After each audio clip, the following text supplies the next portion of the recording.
ক্ষমতাচ্যুত আওয়ামী লীগের নেতাকর্মীদের সাধারণ ডায়েরি করতে দেওয়া হচ্ছে না, এই অভিযোগ নিয়ে সেনাবাহিনীর কাছে যাওয়ার নির্দেশনা দিয়েছে আওয়ামী লীগ। আজ বুধবার সকালে আওয়ামী লীগের ভেরিফাইড ফেসবুক পেজে এক পোস্টে এমন নির্দেশনা দেওয়া হয়। সেনাবাহিনীকে ম্যাজিস্ট্রেসি ক্ষমতা দিয়ে গতকাল মঙ্গলবার প্রজ্ঞাপন জারি করেছে জনপ্রশাসন মন্ত্রণালয়। এতে বলা হয়েছে, আগামী 60 দিন সেনাবাহিনীর কাছে বিচারিক ক্ষমতা থাকবে। আর জনপ্রশাসনের এই প্রজ্ঞাপনের পরই নিজেদের ওপর হামলার ব্যাপারে অভিযোগ জানাতে সেনাবাহিনীর দ্বারস্থ হতে দলীয় নেতাকর্মীদের নির্দেশনা দিয়েছেন আওয়ামী লীগ।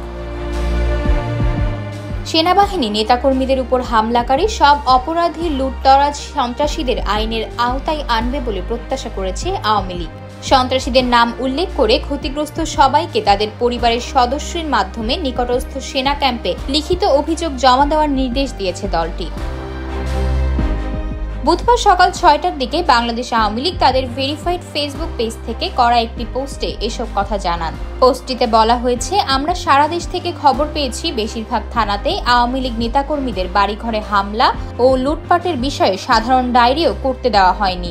এতে আরও বলা হয়, যেহেতু সেনাবাহিনীকে ম্যাজিস্ট্রেসি দেওয়া হয়েছে, তাই এই অপরাধীদের থামাতে এখন সেনাবাহিনীর কাছেই অভিযোগ দেওয়ার বিকল্প নেই।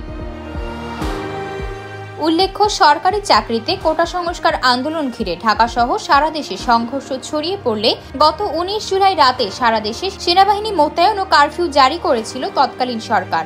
এরপর ছাত্র জনতার অভ্যুত্থানে 5 আগস্ট আওয়ামী লীগ সরকারের পতন হয়। 3 দিনের মাথায় 8 আগস্ট শান্তিতে নোবেল বিজয়ী অর্থনীতিবিদ ডক্টর মোহাম্মদ ইউনূসের নেতৃত্বে অন্তর্বর্তী সরকার গঠিত হয়। বিদ্যমান পরিস্থিতিতে এখনও সারা দেশে সেনাবাহিনী মোতায়েন রয়েছে। আতকিয়া মাইমুনা, বার্তা 24।